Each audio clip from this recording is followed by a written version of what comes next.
Hello and welcome to a special midweek edition of Sports Mole's Football Shorts. I'm Barney Corkhill and with our football editor Matt Law. And as the festive fixture schedule begins to pile up, we're here to talk about game week 13 of Premier League action. Game week 14 was a fascinating one. All the big six dropping points, didn't they? And one of the big six, or two of the big six, are actually in action tonight on Tuesday. So we'll get straight into it with Wolves versus Chelsea. Matt, how do you see that one going? Yes, it's a very big one, isn't it, to kick off the next game week? Wolves, I say it loads of times, I know every time I see them, they are just a very odd team to watch, aren't they? When we backed them, I certainly backed them to beat Villa last time out and to lose 1-0 at home, coming off the back of the Liverpool result was just so disappointing. It leaves them down in 13th. I mean, you can't look too much into league table at this stage, can you? But I think a lack of goals is a little bit concerning. Obviously, Jimenez is out and Silva's come in, not scored yet. I mean, Adama Traore as well, no Premier League goals this season. There's a lot of talk about him, how good he is and how, explosive he can be, but no Premier League goals for him. I think Podence has only got a couple, and it just Neto's got three. I think it's a little bit concerning their lack of a goal scorer. It depends how long Jimenez is out, and it's obviously a huge game. Chelsea, on the other hand, poor result at Everton, wasn't it? It was the penalty that decided the game, but not great. I thought if it was a really big opportunity for them, wasn't it, to maybe make a bit of ground and fire themselves obviously to the top with Liverpool and Tottenham both dropping points, but wasn't to be. It's a really interesting one. I almost went Chelsea here, but I'm just not sure. It's got you look at it, don't you? It's got a 1-1 written all over it. Chelsea's away form recently in all competitions has been quite good, but still not totally convinced by them over long stages of games. And Wolves, I think Wolves have been missing Moutinho. I think suspended. Obviously Jimenez is out, but apart from that, looking okay injury wise. I've just gone 1-1 in the end. Maybe sat on the fence a little bit, but just struggling to back Chelsea here. So I've gone 1-1. It was a difficult one to call, this one, wasn't it? I think Wolves, with their, this is a buzzword for the season, isn't it? The inconsistency and the unpredictability of it. They've, you mentioned they're down in 13th, 5 wins and 5 defeats from their 12 games so far this season. But they'll be looking at it from the point of view that one victory takes them up to 6th, potentially as high as that. So still obviously a very congested Premier League table. But yeah, they'll be so disappointed with their form. 1 win in the last 5, that was against Arsenal. Their last 2 performances and results in particular have been really disappointing. And you mentioned their struggle for goals, only 11 all season, which is a really poor record. And obviously they had Raul Jimenez for most of the season. Now they're without their main goal scorer as well. So it's going to be difficult for them to overcome that loss when they struggle with him to get goals. And up against the Chelsea team who have improved so much at the back since the early stages of the season. I can just see Chelsea coming out on top in this one. As you say, a really difficult one to call this one. It could go either way, and Wolves certainly still have the quality to go and win these types of games. But for me, I've just gone for Chelsea 2-1 in this one. I suspect a more straightforward one to call is Man City versus West Brom next up. Excuse me. Man City started to hit their stride, but obviously that draw against Manchester United last time out was a very dull affair, wasn't it? Not really much happening at either end of the pitch. And you'd suspect United were probably the happier of the two teams from that point because their home form and Man City was starting to hit their stride. But Man City's defensive record at the moment is really good, and coming up against West Brom side, who are 19th in the table, just 1 win from their opening 12 games, does only look like one result with this one. It's probably sort of falls into the same category as Man City's recent home games against Burnley and Fulham in terms of it looks like a home banker, and obviously both of them they won pretty comfortably. Fulham, they only won 2-0, but probably should have won by more. Burnley, they only won 5-0. They won 5-0. I can see them racking up a similar scoreline here. Not quite 5-0. I've called a couple of Man City 5-0 wins in this prediction competition and got them right, but I think I'm going to stick with 4-0 in this one I've gone for. 4-0. I've actually only gone 2-0. I just think, City this season, I mean, I know, obviously I do expect them to win. I expect it to be a comfortable 2-0, maybe have a lot of chances and maybe you just score a couple. But, City, the game against United was a very odd performance, wasn't it, from Guardiola's side? It was, United would have been a little bit, feeling a little bit sorry for themselves after the Leipzig game, and I expected City to come flying out of the traps, and they've done loads of times at Old Trafford against United, over the last 10 years or so, and it just wasn't to be, was it at all? They were quite happy to sit back, really get a point. There was so many occasions Sterling picked up the ball down the left and he just cut back. He wasn't interested in flying forward, which was, obviously that's been drilled into him by the manager to be a little bit more conservative. But I mean, it's so tight up there. You look at the table at the moment, City in ninth, they're 6 points off the top with a game in hand. And it is so close, isn't it, that top half of the table, even from probably Wolves upwards, to be honest. In 13th, there's only 8 points between the sides. And a lot of teams, you look at Villa, they've got a couple of games in hand and they're sitting in 10th. So it's going to start taking shape. I think the league table, I do expect City to move up the table in the coming weeks. And I expect them to win this game. West Brom, worst defensive record in the league this season, struggling for goals. I thought they were touch unfortunate at Newcastle. I thought they were obviously fought back to after conceding so early and managed to get back to 1-1, but lost in the second half of that game, which was really disappointing. And I do fear for them a bit this season. You only one win, like you say, 6 points.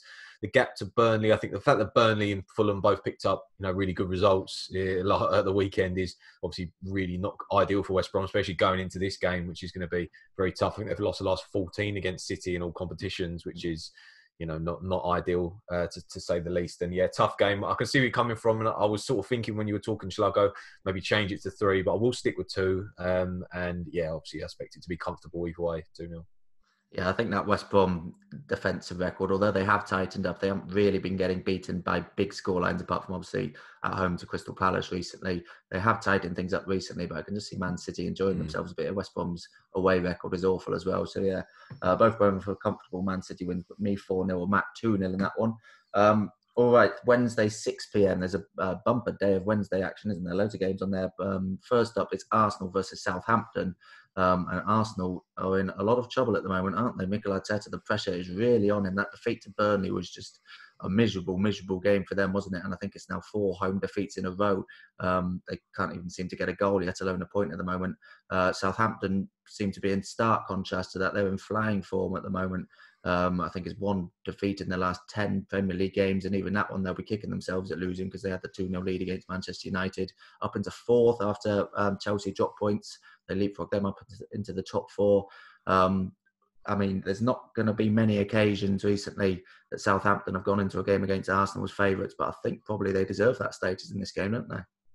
Yeah, I think they are favourites. Yeah, I mean, I almost went Southampton. I've actually just got a draw in the end just because I think the way things balance themselves out. I mean, Arsenal can't lose again, can they? I think it's the worst home record for 61 years. Lost 4 in the first top flight record, for 61 years. To lose 4 in a row is, talking about Manchester United's poor form, to lose 4 on the bounce at home, and you're talking to teams that you should really be beating. I mean, the longer the Burnley game went on and it was 0-0, you just felt like the Burnley goal was coming. Obviously, the way it came was even worse for Arsenal. That own goal from Aubameyang, who's having a really, really poor season. There's a massive contract, really, really big contract, similar with Ozil's situation, and just really struggling now. And I don't know if he's lost his motivation or he's not confident in his teammates, maybe a bit of both, and just not happening at all. And it's a really tough game for City. It's probably one of the worst games you'd want, because at least if you're playing a City or a Liverpool, it's the stature of the game, and you can sort of understand if Arsenal were to lose again, but to lose to Southampton would just be terrible. But they're such a good side, aren't they? Say sitting up in 4th at the moment, and they've maybe shown consistency this season where others haven't. I think they're really honest, and I think what you're going to get from Southampton. They've got a lot of players who are very consistent. They're not brilliant one week, poor the next. They're just very Ward-Prowse springs out. Ramu in midfield and Danny Ings obviously up front. They've got so much quality. I think Vestergaard's had a great season at the back as well. He struggled when he first came to the club, but it's a really, really tough one, and a very, very close win at Southampton in the end. But yeah, I just think that the way things balance itself out, Arsenal can't be as bad as they were against Burnley, so it's gone 1-1. Yeah, that thought did cross my head that surely Arsenal have to pick up at least a point at home soon, because that run can't go on for much longer. But just based on the form book and the league table, really, I can't really ignore Southampton here. I've gone for a Southampton 1-0 win. I did the preview for this game, and I think you look back at where Southampton were at this stage of last season, they're 19th in the table, looking set for relegation. The progress they've made in that year or so is incredible. From Arsenal's point of view, Arteta wasn't quite in charge yet, but it's been a year of 2 halves really under him to get to the FA Cup final, win the FA Cup, and then since then, just a few months later, to find himself potentially maybe only a couple of games away from getting the sack. If things go on like this, it can't be too much longer. I know Edu's come out and given him his backing, but just to be 15th in the table, 4 wins, 7 defeats from their last 10 Premier League games it is now, including those 4 defeats at home in a row. that is relegation form at the moment. There's what I think is 1 point from the last 15 available in the Premier League. And I know there has been jokes from Roy Keane and people saying, they should have enough to stay up. But right now they're in relegation form. And when you put that in contrast to Southampton's form, 7 wins, only Leicester have won more games so far this season. I can only see one winner here. And as you say, it is such a tough game for Arsenal. And yeah, probably one of the worst ones they could think of. Their record at home to Southampton is actually sensational. So in terms of the history of this fixture, they probably couldn't wish for a better one. But as I mentioned earlier, there's not going to be too many occasions in the past where Southampton would have arrived in this game feeling like favourites. I think that's the case here. So I'm backing them to get the 1-0 win at the Emirates. Also on Wednesday evening is Leeds versus Newcastle. How do you see that one going?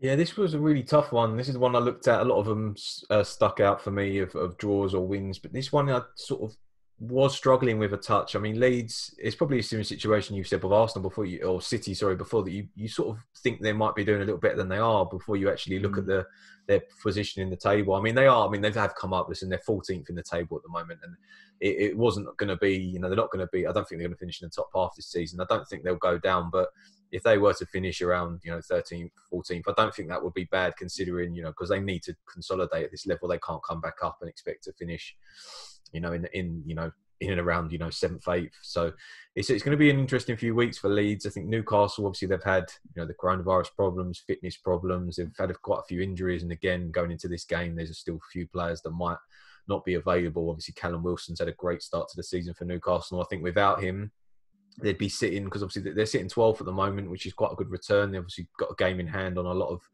teams around them. If they didn't have him this season, maybe they'd be, or probably would be, not maybe, they would be further down the table. But yeah, this was a really tough one. I'm expecting a tight game. I've just gone Leeds in the end. I think obviously their home form this season hasn't been great at all, to be honest. They were really good at home to Arsenal a few weeks ago, but lost to West Ham, didn't they? Last time out at home, lost at home to West Ham.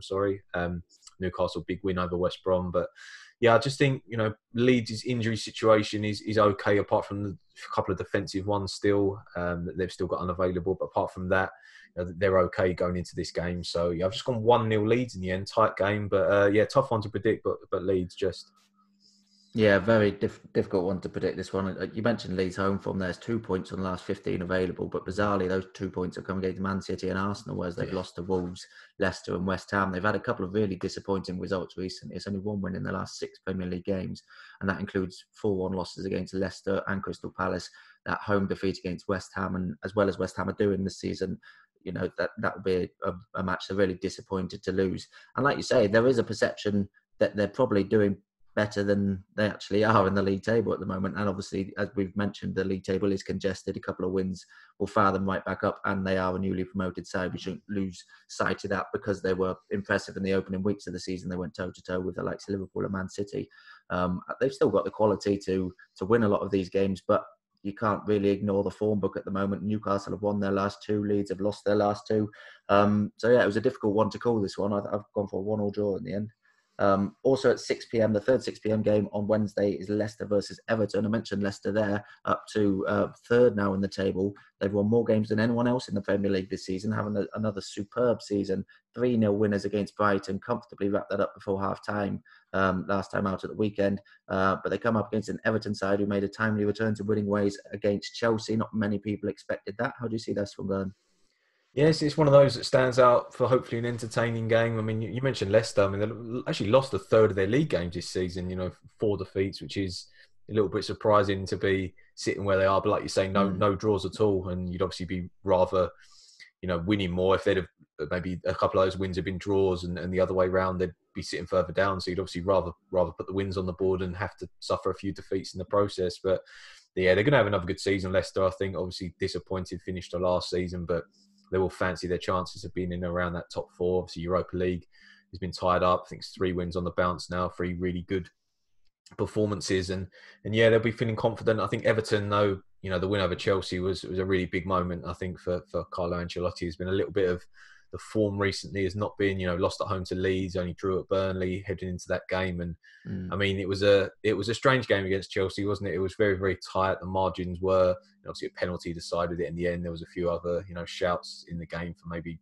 penalties and things like that. But it was a huge win for Everton. You look at the table at the moment, Everton up in 7th at the moment. I know they've been a little bit inconsistent, but actually lost 4 times as well this season. 6 wins, 20 points. And if you'd have handed that to Ancelotti start the season, he'd have taken it. So it's a really interesting game. Both sides this season, some goals in both sides this season, but defensively, Everton, a little bit maybe they can give you chances, and similar story with Leicester really. I do think you can get at them. 15 goals conceded this season in 12 games from Leicester is not, it's quite a good record, but you can get at them, I think, if you put pressure on the back four. So yeah, maybe a little bit ambitious here, but I've actually gone 2-2. 2-2. I'm back in Leicester in this one. I've gone for 2-0. I think the form they're in at home, especially after that win against Brighton. Obviously, they had the defeat to Fulham quite recently at home as well, but they seem to be doing well. Apart from that Liverpool game, in the games against the clubs you'd sort of maybe group into in where Everton are the sort of top half teams. They beat Wolves. They obviously thrashed Man City earlier in the season. They've beaten Arsenal. They've beaten Leeds. Those sorts of teams where they can play their football against. And I think Everton fall into that sort of category. So I'm back at them to get the 2-0 win here. Everton, as you mentioned, they have been inconsistent since that really good start to the season. I think that obviously that good start to the season is why they're still up in 7th and still only 5 points off the top of the table after such an inconsistent run. That win over Chelsea should have given them huge confidence, and they'll come into this game believing that they can win this game, unless there are prone to the odd slip up like that. But in the form they're in at the moment, I think we're both big fans of Brendan Rodgers and the work he's done there. So I think Leicester have got enough to win that one 2-0. There's a big game towards the bottom of the table. It's 18th place Fulham versus 16th place Brighton. 2 points separate them now in the table. Brighton have really seen that gap above the relegation zone cut down in the last couple of weeks. Fulham, really good performance and good result against Liverpool. Arguably deserve more than just the 1-1 draw, coming off the back of that 2-0 defeat to Man City. In the last 3 games, they got 4 points from games against Leicester, Man City and Liverpool, which is as many as they had got in their first 9 games of the season. Scott Parker will be delighted with that return, even though obviously there's only 1 win in that time. He'll be delighted with that return from a tough run of games. Brighton looks easier on paper. Certainly coming off the back of that defeat to Leicester, they looked a little less convincing than they have done in previous games, but they've also picked up some good results this season, notably also drawing 1-1 at home to Liverpool. It's an interesting game, this one. How do you see it going? Yeah, it's a really interesting one, isn't it? I think Fulham, I mentioned it in the last podcast. I think since the Palace defeat, I think, end of October, I thought they were poor in that game. But since then, beat West Brom. Obviously, like you say, beat Leicester. They were unfortunate at West Ham, unfortunate against Everton and City. Man City was always going to be difficult, almost a write-off game, to be honest. But the Liverpool game, we'll touch on this a little bit later when we talk about Liverpool. But some of the decisions in that game, I thought they all went against Liverpool. But we'll speak about that later. Lucky penalty for Liverpool. Fabinho challenges a penalty, every single day of the week. I don't know what I'm watching if that's not a penalty. But I thought Fulham were really good, to be fair. It was a fantastic opening goal, wasn't it, from Reed? And then obviously Liverpool were always going to fight back in the second half, but to pick up a point and hold on. It's the similar situation to the way I wouldn't say Fulham held on against Liverpool, but when the Leicester game a few weeks ago, when Leicester were putting the pressure on late on, they managed to hold on to win. When Liverpool were having a lot of the ball late on, they managed to hold on for a point, and that says a lot, I think, about Fulham. And like you say, with Brighton this season, we've both praised them, but Brighton only 2 points above Fulham, and for the criticism that Fulham have got, Brighton, I think the fact that when you're playing so well, and I do think they play well in games and you're still getting beat, that's a little bit concerning, isn't it? Because, I think they need to maybe play a bit poorer and pick up some, nitty gritty wins and things like that. I do think they're a really good side. I like them. I like the manager, and I think they do a lot right. But this is a really, really big game. And I've actually gone Fulham here in the end. I just think based on the last 2 performances I saw, Fulham, I do like what they're doing at the moment, and Brighton, not sure you can really trust them to pick up, points in this game, and they were poor against Leicester, never really in the game, to be honest. So yeah, I've gone Fulham here 2-1. I was very close to going the same, but I've just gone for 1-1 in the end. I couldn't separate them, but I fully understand why you've gone for Fulham. I could see them being very confident of getting a result after that performance against Liverpool last time out. Also at 8 p.m. on Wednesday is West Ham versus Crystal Palace, a London derby. How do you see this one going, Matt? Yeah, really, really, really big one, isn't it? Obviously, 2 sides that, excuse me, will be pretty pleased with the start to the season. Certainly West Ham, Palace as well. I mean, sitting up in 11th at the moment, 17 points is a really good return. And, you know, West Ham, the win over Leeds was a really big one, wasn't it, to go and do that? It was similar to when they beat Sheffield United a few weeks ago, and to go and win those sort of games, you know, they always were, you know, could pick up big points against the big teams, but to go and win those sort of games. But Palace, I think, will be really in good confidence. Obviously, after the West Brom last away game, you know, 5-1, but the game with Tottenham was a really big one, wasn't it? Tottenham going to that game wanting to pick up another 3 points, and obviously Palace had to rely on their goalkeeper to make some, you know, absolutely outstanding saves. He didn't cover himself in glory too much with the first one. Obviously, I know he said the ball was moving from Harry Kane, and it was to a certain degree, but a player of that, you know, ability probably should save it. But the saves he made in the second half, you know, he got his side a point, and they go in this one big confidence. This was another one, to be honest. This was a similar situation with the Leeds and Newcastle one where I was struggling a little bit. But I haven't actually backed that many draws this week, so I have gone a draw here. I just think West Ham, I do like West Ham, but they are prone to the...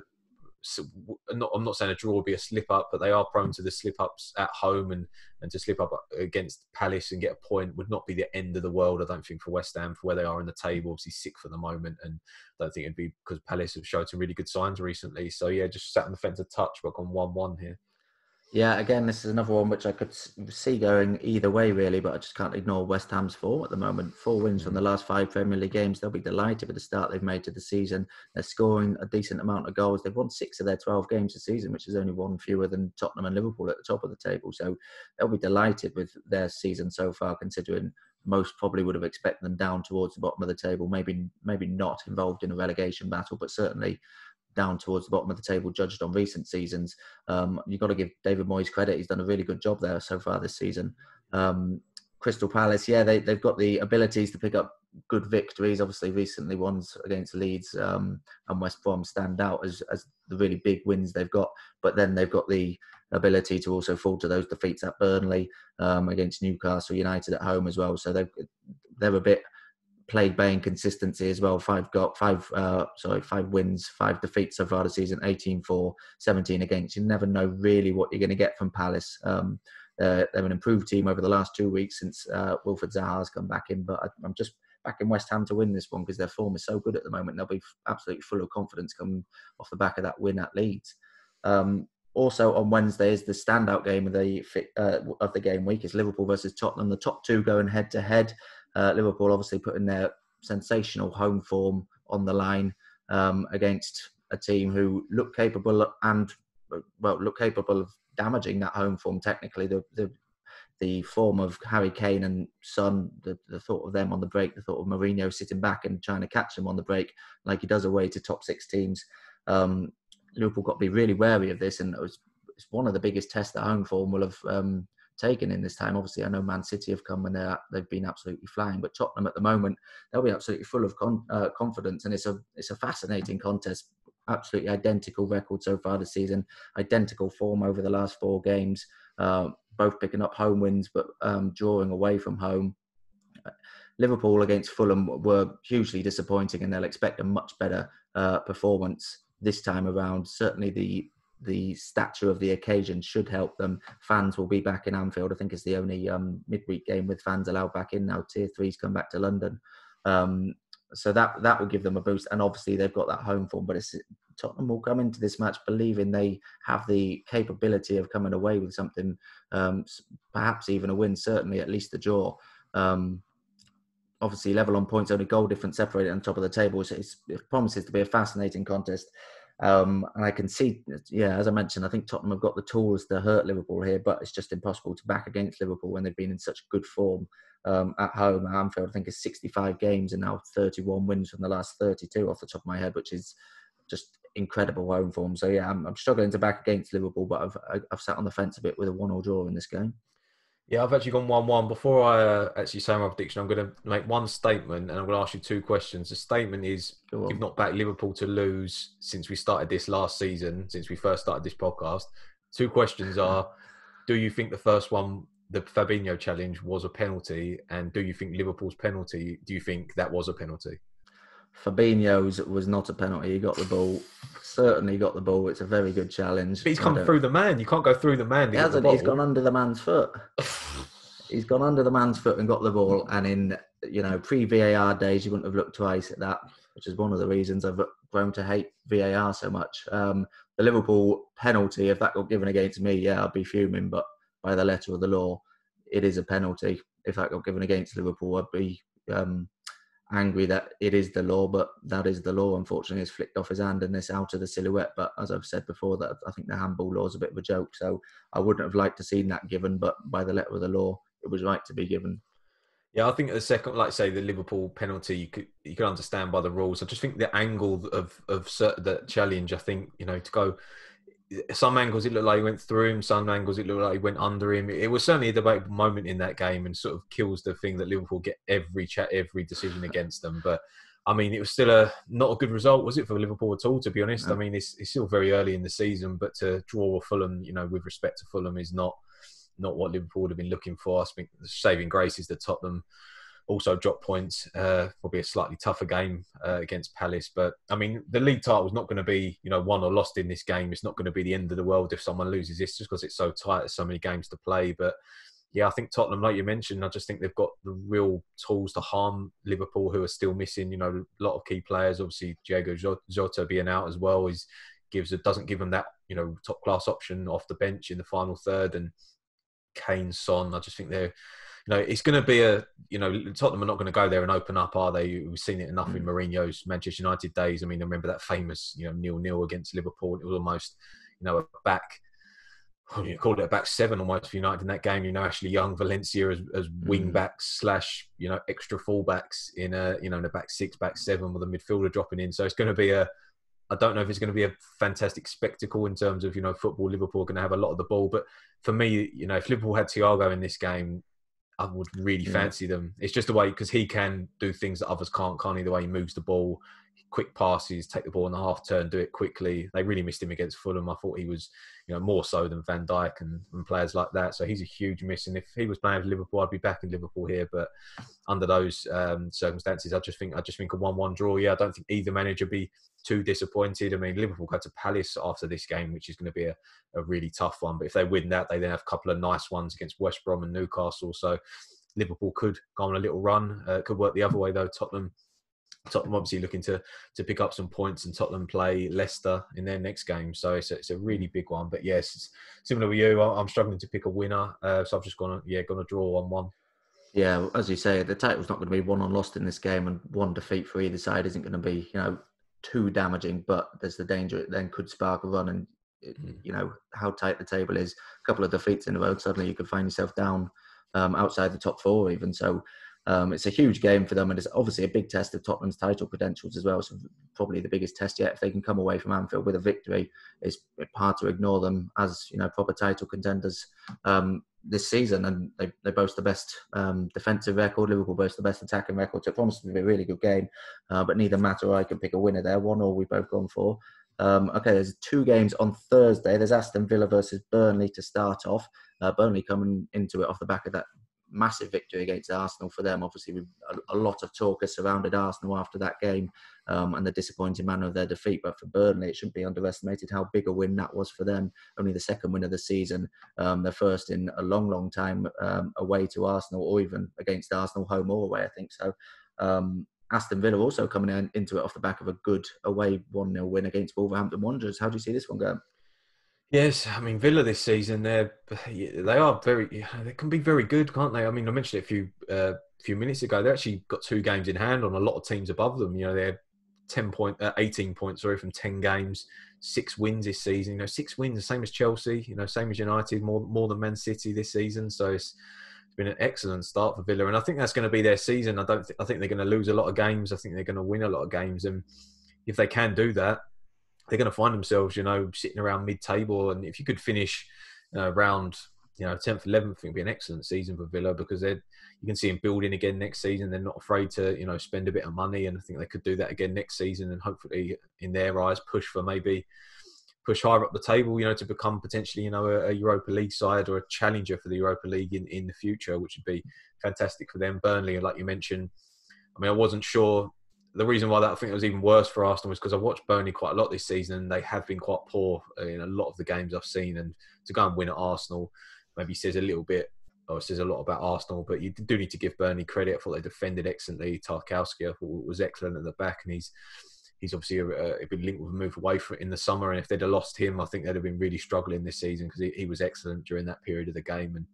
And yeah, after watching Fulham pick up a really good result, it was even more important for Burnley to go and get a big result. And Villa have got a really interesting little run coming up now. I mean, they play West Brom and Palace after this one, then Chelsea and United in back-to-back games either side of the new year. So it's an interesting run for Villa to see what they're going to do this season. Burnley, on the other hand, they play Wolves at home and Leeds away, and end the year at home to Sheffield United. So it's, again, both sides have got some winnable games, but games that they could quite easily drop points in. I've just gone Villa here in the end. I'd be more confident if Villa were away from home, to be honest. They've been so good on the road this season. But yeah, I just think Villa at home to Burnley. I just think 2-1 Villa here.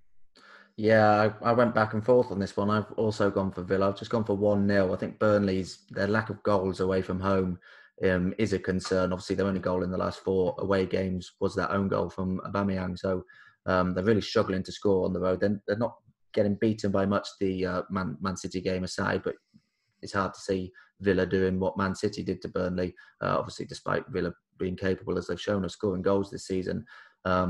And coupled with Villa's home form as well, which is really poor, 3 defeats in a row against Leeds, Southampton and Brighton, the last 3.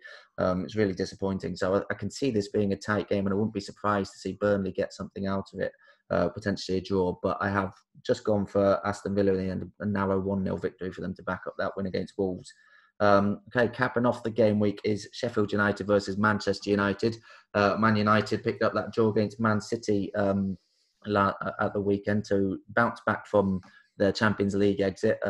As we've already said, it was a pretty dull and uneventful game, that one. But they should be very confident of coming away with victory here. Their away form, as we know, in the Premier League this season is incredible. Best away form in the league. Won all 5 games so far this season on the road. Whereas Sheffield United, home or away, just can't buy a victory, can they now? I think it's now, still 1 point from 12 games and 14 defeats from their last 15 in the Premier League. Only 1 point in that time. It's horrendous form, and what is it now? Those results at the weekend made it 8 points to safety, and it's looking increasingly difficult to see them survive. Chris Wilder said, at the weekend they were beaten by the better side, and they need to just keep on working to get out of it. And the Sheffield United board seem to be keeping faith with him, as they probably should. The work he's done in the last couple of seasons, most people expect them to go down last season, so for them to be struggling this season, you need to keep that in context. But the amount they're struggling, I think, has taken most people by surprise, mostly because of what they did last season, but also because we've never seen anything quite like it in the Premier League era. And I think it's only actually Manchester United from the 1930s who ever done worse in the top flight season at this stage of the season, when they had 0 points after 12 games. So their form is up there with the worst we have ever seen in the top flight at this stage of a season. So it's pretty much dire straits for them at the moment, and they can't wish for a much tougher game than Manchester United away from home. I can see only one result in this one. I've gone Manchester United 2-0 victory.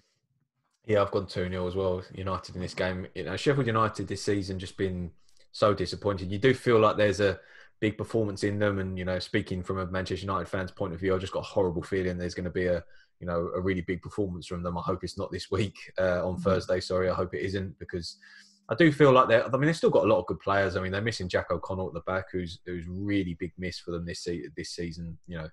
It's been excellent, certainly excellent last season, and just their run at the moment. It's the goals, isn't it? 5 goals, only 5 goals in 12 games. I mean, you're relying on keeping a clean sheet to even have half a sniff of winning a game, and it's just so difficult to do that in the Premier League for any side, let alone a side that's sitting bottom of the table. But United, on the other hand, you mentioned their away form this season. Obviously, it's 9 in a row now. It's going on almost a year since they lost away from home in the Premier League, and it was in January to Liverpool, and that's remarkable, isn't it? When you think about where they should be if they could sort out their home form, where they could be in the table. I mean, you look at the table at the moment, they're 5 points off the top with a game in hand, and obviously Tottenham play Liverpool, so one or both of those sides are going to drop points. If they could pick up a win here, sitting in a really strong position in the table, going into they play Leeds at the weekend. I mean, what a game that could be, Old Trafford, such a fierce rivalry between the two clubs, and got a nice couple of games after that, back-to-back.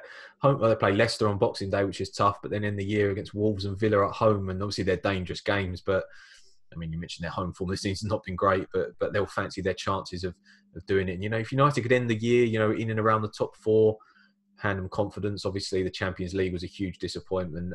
Obviously, Cavani might be available for this game. He's missed recently, but yeah, the City game. I mean, on another day, Rashford holds his run a touch and gets a penalty, and United might win that 1-0. And obviously, that's turned into an excellent result. It wasn't to be. I thought I backed a point before the game, a draw, and I think a point was a good result against City at home. I know it was a poor game, and people were saying, "Oh, it's not what Manchester United do," but unfortunately, this is the side Manchester United are at the moment. They're not a flying side that are going to go and beat everybody and flying high at the top of the league. It's a bit of a reality check for where they want to be, and in my opinion, it was a good result against Manchester City. So yeah, it's a potential banana skin, just because you have a feeling for games sometimes. You think Sheffield United have to start getting better at some point, and they are due a big performance. And they're not a bad side. They've still got a lot of quality in the side and can make it tough. But I hope, I have gone 2-0 United here, and I am confident they'll win this game, and it will leave them hopefully, moving up the table a little bit more. So yeah, 2-0 Manchester United. Yeah, it's pretty impossible to back anything other than that, given their form at the moment, Sheffield United. All right, thank you, Matt, as ever. We will be back on Friday for our next round of fixtures. They keep on coming thick and fast in this festive fixture schedule. But for all these games and plenty more, the Championship and there's European games in midweek as well, you can find previews and features over on sportsmole.co.uk. You can also subscribe to this podcast to make sure you don't miss an episode. And you can also subscribe on YouTube to make sure you don't miss an episode. So thanks for joining us, and we hope to see you again soon.